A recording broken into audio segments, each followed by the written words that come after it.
Welcome to the Pump Fake, everybody. I'm Jared Bailey. Join me today from SB Nation. It's my good friend JP Acosta. What's up, buddy? How are you?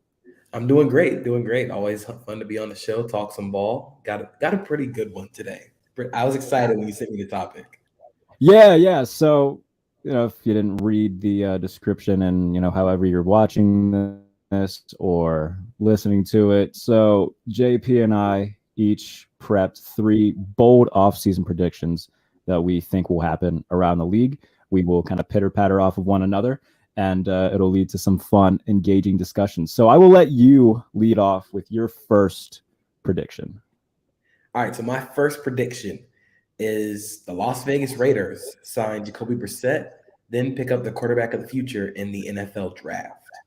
So the reason I said this is mainly because I think Josh McDaniels and Dave Ziegler want to go about team building a completely different way than we've thought going into the season. Yes, they have Devontae Adams, Hunter Renfro, Darren Waller, but they are still almost pushing the cap a little bit. Like they still got to pay all those guys, and they're really pushing the cap. So a trade for Aaron Rodgers might not make the most sense, and if that's not happening, then why not? They have the seventh pick in the draft.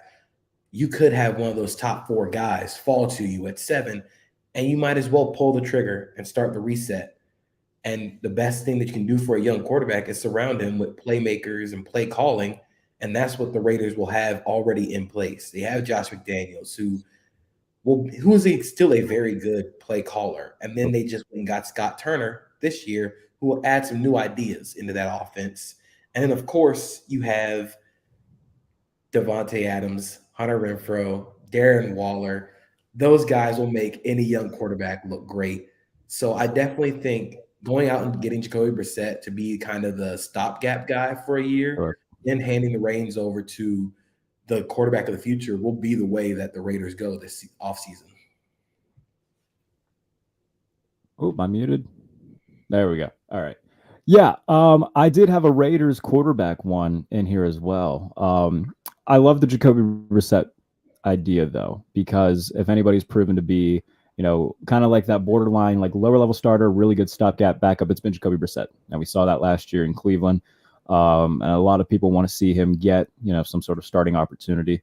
And Vegas would definitely be, and there's obviously history there with McDaniels from their time in New England, so I could see that, that being a little bit of a the past history coming in terms of the relatability and familiarity. Another thing with Aaron Rodgers, though, and our mutual friend Mike Tanier touched on this on Football Outsiders, is that the Raiders owner, Mark Davis, is like, when it comes to like actual cash flow, the Raiders don't have a ton of it. So I can't see him coughing up, the $60 million that's owed to Aaron Rodgers, even if they wanted to. And the issues that you mentioned in terms of being up against the cap and whatnot, I just don't see Aaron Rodgers ending up in Vegas. So I think that going about it the way that you're bringing up in terms of get a stopgap guy that's reliable and then drafting a guy, I think that makes perfect sense. All right. So you want me to go my second one or you want to go your first? I think I will go with my first because it Okay. kind of relates to yours. So mine is also Vegas quarterback related. It is not Jacoby Brissett, though. I'm saying Mac Jones gets traded to Las Vegas. Jimmy Garoppolo returns to New England. That, ooh, I like that. I like Yeah. that a lot. I see it. I see it. Yeah. So, in terms of that, um, I think that, and we saw reports that came out saying that New England doesn't see too much of a gap between Mac Jones and Bailey Zapp. And when it comes to Mac Jones, I think that a lot of people might have jumped the gun a little bit on his rookie season. You look at the schedule that the Patriots played that year; they got a ton of breaks. If you the Titans game that year, you remember that game? They didn't have AJ Brown, they didn't have Julio Jones. I'm pretty sure Derrick Henry didn't play that game either. Like they were just playing like the preseason roster of the Titans. The first game in Buffalo was in a wind tunnel, and Mac Jones threw the ball 3 times. So you look at everything that kind of went their way that season to help them get into the playoffs. And then as soon as they did, and it wasn't, a trillion mile an hour winds in Buffalo, they got boat raced. Then this past season, he's briefly benched for Bailey Zapp, who in the games that he started played really well. And then the game in Chicago, Mac Jones starts off slow. Bailey Zapp comes in. Like I think that started a lot of internal conversations about Mac Jones there. I just I don't see a very high ceiling with Mac Jones. He's not overly athletic, doesn't have a big arm. He's accurate and he makes smart choices. I think that's about the really good things you can say about him. Outside of that, I think his ceiling is being a middle of the back quarterback. And I think that Bill Belichick sees that too. Jimmy Garoppolo is his guy that he wanted to kind of take over the reins for Tom Brady. We know what happened there. Tom didn't want him there. Robert Kraft made him trade him. Now it kind of gets a chance to come full circle with Jimmy being a free agent. He's not going to cost a ton of money. I think that this makes sense for everybody involved, where Mac Jones gets to go back to the familiarity of Josh McDaniels' offense. Jimmy Garoppolo gets to come back to New England. And I think that all will be better because of it. I do like the idea of Mac Jones going back to Josh McDaniels in a place where some familiarity will help him out. I think where Mac Jones thrives and where he can play really well is in the intermediate, short areas of the field where he can throw the ball with accuracy and timing. That's what he does best. That's what he did at Alabama. That's what he did his rookie year. And even throughout whatever we want to call his second year, he did that to an extent the second year. Now you surround him with guys who excel in getting open in the short area of the field. It makes sense. Like I was at first, I was like, okay, this is a little spicy, but it makes sense when you think about it. Like all the rumors about Bailey Zappi and Mac Jones throughout the entire year, who was the real quarterback one, who was the favorite among the coaches. It could be time that they just cut bait and move on. And it's also, when Matt Patricia and Joe Judge are, your co-OCs or whatever their job titles were, it is hard to kind of analyze how good Mac Jones could have been and is and what his potential could be when you've got two numbskulls running the show. And a lot of that does fall on Bill Belichick a little bit because he is the one who kept them on his staff and was like, yep, you lead the offense. And it put a halt to whatever progress we could have seen from Mac Jones. I do think that there's still very clear limitations on his ceiling, but I don't think we're going to know how high his ceiling really is unless he has, somebody who knows what they're doing in terms of running an offense and calling an offense. So I think that this would be very good for him. And I think for New England, you get an upgrade at quarterback with Jimmy Garoppolo. And then the next call to duty is to upgrade those weapons because they don't have anybody in terms of receiver that'll really scare you. So that will be the next call to action is getting Jimmy Garoppolo some weapons. I know that Patriots fans are now buzzing about the possibility of them sniffing around Deebo Samuel. I don't think that happens. Yeah, I don't think Deebo Samuel gets traded at all. There's no shot. He gets dealt. Like the value that he brings to that team, he can't get traded right now. In terms of what they could add, it'll be, there'll be guys in the draft because, getting rid of Mac Jones and bringing in Jimmy, they're not going to have to get rid of any of their draft capital. Where they draft, they could get, whether it be a Zay Flowers or Jackson Smith-Njigba, depending on who's there. So they can add via the draft. I know Bill Belichick has had very notable history when it comes to drafting receivers in the first round, i.e. N'Keal Harry. So at the same time, though, they need weapons. So that'll be the more interesting part after the fact is, okay, who do they surround Jimmy Garoppolo with? What is your second one? So speaking of weapons that could potentially be on the market, I think my second big prediction is that DeAndre Hopkins gets dealt this offseason.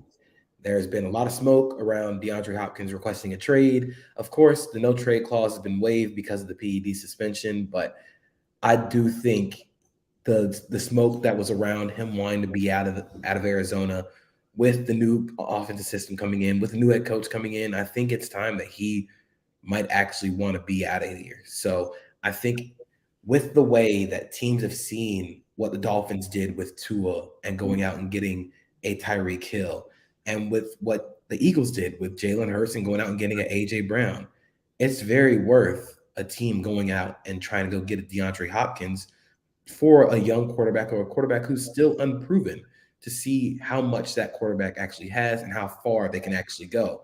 DeAndre Hopkins is still a really good player. He's still very good at what he does, and he can add a lot of value to a team and help a young quarterback out a lot. So it just depends on who's willing to give up the capital. I wonder if this would be a situation where he wants to go to a team that's ready for a ring, like a Buffalo, a Kansas City, or if he is willing to go to like one of those on the rise teams, like similar to how AJ Brown did. He was the missing piece for Philadelphia. How Tyreek Hill was kind of the missing piece for the Dolphins and their offense. I don't know what would be one of those teams that's like maybe just a piece away. That if they add DeAndre Hopkins, they're like, okay, we can make a run at this. So I remember, I don't know who had the report, but when DeAndre Hopkins no trade clause was still a thing, he was considering the Jaguars or the Chargers. I could see both of those. I would love if he goes to Jaguars, being completely 100% unbiased. Do not check my Twitter for that. But I honestly think a team like Chicago would really benefit from Mm. a guy like DeAndre Hopkins or somebody who can stretch the field on the outside and make those 50-50 balls kind of a 60-40 or a 70-30. That's what DeAndre Hopkins does. In terms of a team that's potentially one receiver away or one skill guy away, it's difficult because I don't think the Cardinals are going to trade him within the conference. No. I don't think they trade him within the conference. So then now you're going over to the AFC, and you got to think about the teams that could potentially need a receiver who are one receiver away. Baltimore, maybe if they want to give up some capital, if they want to make one last, hey, Lamar, here's what we're doing for you. We're going to go get DeAndre Hopkins so you can stay. That would make a bunch of sense. But I do ultimately think DeAndre Hopkins gets dealt this offseason. I love the idea of both the Chargers and the Jaguars. I very, I know that you have a little bit of a leniency leaning here. I would love to see him in Jacksonville, man. That would be Hopkins, Ridley, Christian Kirk is like the third guy you can kind of move around. They would be very, very fun to watch. Well, obviously, the Chargers would be fun too. I think that they kind of are looking for ways to maybe cut bait with Keenan Allen just off of the money that he'll be owed. I think it's after March 21st his salary becomes guaranteed. So that could make a lot of sense, to kind of usher out Keenan Allen and bring in DeAndre Hopkins. It'll be fascinating to watch. But I love that that's your second pick in terms of these bold predictions. My second bold prediction is Keenan Allen, speaking of, stays in Los Angeles, but with the Rams. I think that you look at I just touched on it a little bit. You look at his contract, what he's owed. I think his salary this year, overall cap hit's a little bit over $21 million. It's only a little bit under $7 million in dead cap. So they save a good amount of money if they get rid of him. They can bring somebody else via the draft, especially where they're drafting. If they can get a hold of, a Zay Flowers or Jackson Smith-Njigba, or if they want to bring in Josh Downs, someone of that caliber, or bringing somebody via free agency, they can certainly do that. I think Mike Williams has become the de facto number one there anyway. So when you look at his ages and his injury history, I think it's probably the right time to do it now. And then, if you're the Rams, hey, last year you swung and missed on Allen Robinson, but now you got everybody coming back healthy. Cooper Kupp will be back. Matthew Stafford will be back. Sean McVay is coming back. A pissed off Sean McVay to try to redeem all the wrongs that took place last season. So I think bringing in a guy like Keenan Allen, who I think would probably come in for the cheap at this stage in his career, a guy who wants a ring but still wants to contribute. If they can get him on a rather team-friendly deal, I think that could help them out a lot in terms of bringing in other guys around him, because we saw how the lack of depth really hurt the Rams last year, and bringing in a guy like Keenan Allen who still got a lot of juice left, I think would be very good for the Rams. So Keenan Allen stays in Los Angeles, but it is with the other Los Angeles team in the Rams. No, I honestly could see that. I think the way that this Chargers season went, where they just needed some juice on the outside. I don't think Keenan Allen gave them enough of that, but I also think Keenan Allen provides a little bit of value for what they still needed. And that's someone who can get open in the intermediate areas of the field. He's not a outside receiver anymore. He's a power slot at this point. And I think that's still valuable to what the Chargers want to do, but a power slot at the price he could potentially ask for might be the biggest issue. I do think that he'll help the Rams, especially because Allen Robinson was not great this year. This was kind of a, if last year was the Hollywood ending for the Rams, this was the bad sequel. This was the sequel that everybody was hyping up, and then just nobody, it just flopped in theaters.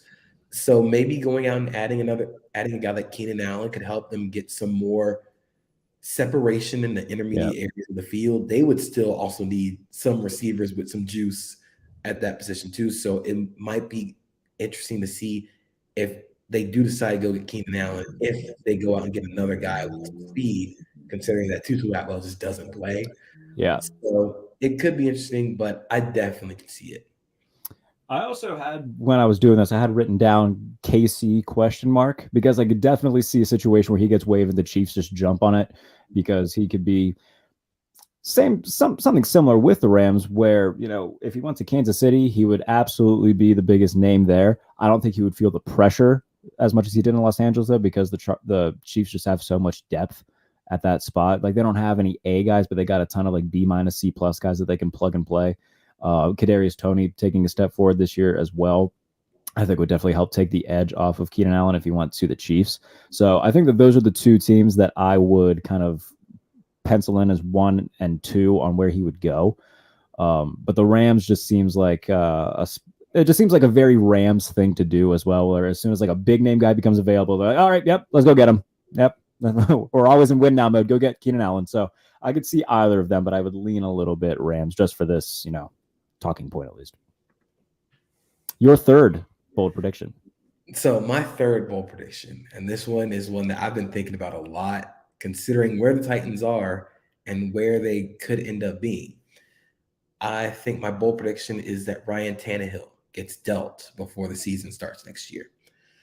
If you look at where the Titans are in terms of cap space going into this next NFL year, they're $23 million over the cap. It's 29th in the league. Ryan Tannehill accounts for a $37 million cap hit at this point. He will also be a free agent next year. And he will also be a free agent at the same time as Taylor Lewan, Derrick Henry, Danico Autry, Ben Jones, and Jeffrey Simmons, and Christian Fulton. Basically, the Titans have a lot of guys to pay, a lot of really good guys to pay. Jeffrey Simmons is going to get a lot of money. Derrick Henry is still probably going to get a lot of money. And at this point, what are you paying a 36-year-old Ryan Tannehill, especially with where the Titans are? How competitive can they be in this AFC with a 35-year-old Ryan Tannehill? I mean, the Jaguars look like they are going up next in terms of conquering the division. You look around, every team just has one of those guys at quarterback. And can we say the Titans have one of those guys at quarterback? No. Their entire thing was built on everybody else would be just as good to bring the quarterback up. But now they don't have that AJ Brown. They needed the AJ Brown. And Derrick Henry, like I said, getting older. It could be time for Tannehill to end up being traded, being shipped to another team just so they can get some more cap space, get some more breathing room in terms of going full on in a rebuild. Reminder, they did draft Malik Willis last year. And I know that was the GM John Robinson's thing. That was his pet project that he ultimately got fired over. But you have to see what the kid has at some point before Ryan Tannehill ends up becoming a free agent. And then your offseason is just, do we have the guy? Do we not have the guy for the future? So they could end up trading Tannehill and giving the keys to Malik Willis and saying, hey, if you got it, then you're our guy. If you don't, we're all in on the 2024 QB class. Yeah, I think the Titans fans at least would be a little bit hesitant just on the whole Malik Willis thing. Be like, okay, if he's bad, then we're going to be, a top 5 draft pick team. But the flip side of that coin is, yeah, but Caleb Williams is in this draft, Tennessee, and if you get a chance at Caleb Williams, if I don't like comparing guys to like superstars. There was one play that I saw somebody had tweeted out, and forgive me for not knowing who it was. But if you like took away the helmet, you took away the colors, you took away everything, you just threw guys out there, I could have sworn that Patrick Mahomes is the one who made the play. I'm not saying he's going to be Patrick Mahomes. I'm saying that he is, all the hype around Caleb Williams is real. So that is something where, one, if they rolled in with Malik Willis to be their starter for the year, there would be obvious growing pains, as we saw from last year. I mean, they brought in Josh Dobbs to finish out the year for them. So there was obviously some hesitation there.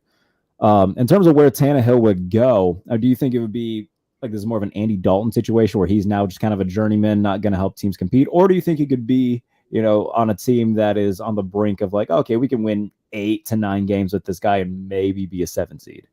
I don't think he'd be their first priority, but Todd Downing did just get hired by the Jets. Oh, He, I'm pretty sure they've had discussions about Tannehill and trading sure. for Tannehill. I mean, if you think about where the Jets are, a lot of their core pieces are still on rookie deals. They don't have Mhm. to pay those guys until maybe 2024, 2025. Ryan Tannehill is a 1 year, let's go all in and see what happens. Let's go try and win this thing. And if we don't, then he'll be a free agent. We go get another guy. We go Yeah. find another guy. We go trade for another guy if we have to. So I think the Jets could be that's the major possibility where if he does get traded, I wouldn't be surprised if it's to New York. But outside of that, it's difficult to see where he ends up going because how much are you willing to pay Ryan Tannehill that much at this stage of his career? I'm wondering because there is a world where the Titans just outright release Ryan Tannehill because of the stuff that you brought up. Obviously, they would like to be able to just deal him and get something back for him, but if they can't and they decide, okay, this guy is worth how much money, we just don't feel like paying that. We'll roll forward with Malik Willis and just see what we have. I mean, you said New York. I'm not thinking the Jets. I'm thinking the Giants because if Daniel Jones is asking for $45 million, I know I'm not giving him that. And if they decide, you know what, Daniel, thank you, but no thank you, and there's a world where Ryan Tannehill is a free agent sitting there. Ryan Tannehill and Daniel Jones are basically just like I think that Tannehill is just a little bit better version of Daniel Jones, where you'll get a little bit more in terms of the passing game from him. He can still move around a little bit at the age that he's at. I don't think it's what the Giants fans would necessarily want in terms of not having a long-term answer per se, but it's better than overpaying, a middle of the pack quarterback. And again, this is all if Tannehill becomes a free agent, because if you trade for him, then you're taking on that big money anyway. So this is a specific example, but if Tannehill becomes a free agent, I think the Giants, depending on what the money situation is with Daniel Jones, that could be something to watch out for. Mm-hmm. All right. My final bold prediction is, I told you a different one at the beginning of the show, but I had a different one written down that I think is more spicy. So I'm going to give that one to you instead. Jalen Ramsey is traded to the Steelers. Now, the Steelers are very up and down when it comes to getting aggressive like this, but they have been known to get aggressive for really good defensive backs because they gave away a first-round pick for Minkah Fitzpatrick in 2019, and that paid dividends. You look at their cornerback room right now, Cam Sutton is slated to potentially be gone out of free agency. We'll see what happens with their safety, Terrell Edmonds, who plays opposite of Minkah Fitzpatrick, and I think he's playing on 2 consecutive one-year deals, Terrell Edmonds has. So he'll be looking to get a long-term deal somewhere. So there's a chance that he might not be back. They need some help on the back end. If you have an opportunity to get Jalen Ramsey, one, they have basically 2 first-round picks because they have this 32nd overall pick from Chicago that they got in the trade for Chase Claypool, which any other year would be a first-round pick, but the Dolphins forfeited their first-round pick, so there's only 31 picks in the first round. You trade that along with, let's say, I think they have the 80th pick. You give a second-round pick, a third-round pick, and another piece to get Jalen Ramsey. I don't think there's too many Steeler fans that would be too upset with that, especially because they have the 17th overall pick. That kind of opens up what they could do with that. And, if they wanted to go like some sort of offensive fire piece, I think that they would go ahead and do it. So, and it makes sense for the Rams too, because they get some draft capital closer to the first round of the draft, something that they lack right now. They've got a ton of capital in like the 5th and 6th rounds right now. But if they could move up and have 2 pieces inside the top 50 or 60, that's something that if you're Sean McVay, you got to consider doing. So Jalen Ramsey to the Steelers. What do you think? So this is really interesting. And the main reason I think it's interesting is because if the Rams were like, yeah, we want to get rid of Jalen Ramsey, that would mean kind of the end of going all in on this thing. Like Yeah. that would mean like, yeah, we don't think we're gonna contend after this year or something. That'd be really interesting. I do think with Stafford coming back, with McVay coming back, with I believe Aaron Donald coming back, I ultimately think Jalen Ramsey ends up staying because if you're going to go all in, you might as well still have one of the best corners in the game Sure. still there. I mean, the biggest thing is definitely going to be cap and the price you'll end up paying for Jalen Ramsey if the Steelers do it. But I could definitely see it for Pittsburgh. This would kind of be their, yeah, we still might have some issues on offense, but we're going to turn every game into a slugfest, and you won't be able to throw the ball on us. So it'd be interesting to see him on the Steelers. I just don't know if the Rams are ready to throw in the towel on this going all in thing yet. Speaking of unbiased things, but don't ignore this flag. I've got no bias in this Yeah, whatsoever. I didn't even see the flag. uh, for the Steelers, like I think when it comes to getting a piece like Jalen Ramsey, like I said, it opens up what they can do with the 17th overall pick, because I don't think that they would have to give that away to get Ramsey, because they've got enough picks toward the beginning of the draft where they can give away, the proposal that I gave.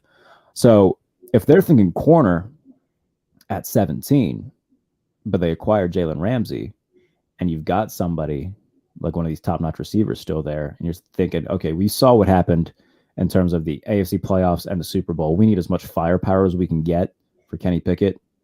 Go get one of these receivers and just load up. They have the ability to do that.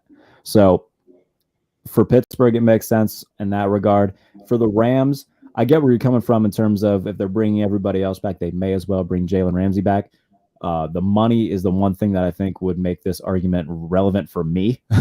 But I think it could be something to pay attention to. We've seen multiple teams, like Detroit has been rumored to be interested in Jalen Ramsey. I think that there's been a few mumbles about maybe him returning to your boys in Duval.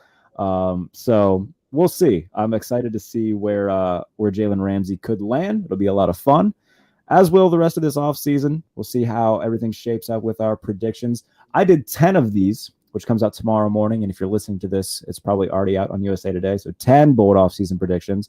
And that's why I wanted to bring in you, my friend, to get your thoughts on some of them as well. I appreciate you coming on, buddy. It was good seeing you in Mobile. I'm glad that we were able to do that in person. Awesome. Yeah, it was great. It was great being there in Mobile, being able to talk with everybody and kind of matching faces with names. Yeah. That was the biggest thing. Anything that you would like to plug before we get out of here? Just follow me at Acosta32_JP. I do write for SB Nation. Just had a piece go up last week comparing NFL draft prospects to things that had nothing to do with football. I think I'm going to do that again this week. So be on the lookout for that. Such a fun read, dude. I love that. That was such a good idea by you. Yeah, we're gonna do that again this week. Then if people still like it, I'm gonna do it again next week, and we'll just keep going until I just run out of things that are in my head to compare these prospects to. Fantastic stuff, buddy. Yeah, I appreciate it. Before I let you go, your thoughts on Elimination Chamber? Was your heart about to explode out of your chest like mine was? I really thought Sammy was gonna do it. I thought they were gonna pull the trigger, and then Roman won. I'm like, okay. I'm cool with this. I'm sad, but I'm cool with this. That's the beauty of pro wrestling. If you're sad, but you're like, okay, I kind of get where this is going. That's when they have you ringed in. And this is the most ringed in I've been to a wrestling angle in a long time. Like I was really, really ringed in during the Hangman and Kenny thing. This definitely exceeds it for me. I'm excited to see what they do next. This is like it's like one of those Days of Our Lives episodes. We're watching like a whole season of the shows my grandma and grandpa would have on their restaurant. This is like midday cinema. It really, wrestling is just grown men soap operas at the end of the day when done properly. That's right. Love it. All right, buddy. I'm looking forward to you doing that piece again, because the first one was awesome, and I'm very much enjoying the work that you're doing. So keep it up, man. I appreciate you joining me. And follow JP on Twitter. Follow me on Twitter at JBaileyNFL. Again, 10 bold offseason predictions going up on USA Today. Those should be up by the time you're listening to this as a podcast. And then more mock draft stuff throughout this point in the offseason. That's kind of the point where we're at, getting ready for the draft, free agency. So keep an eye out for all of that at JBaileyNFL on Twitter. Appreciate everybody for tuning in to the Pump Fake. We will catch you later on next week. Thank you guys for tuning in. Take care.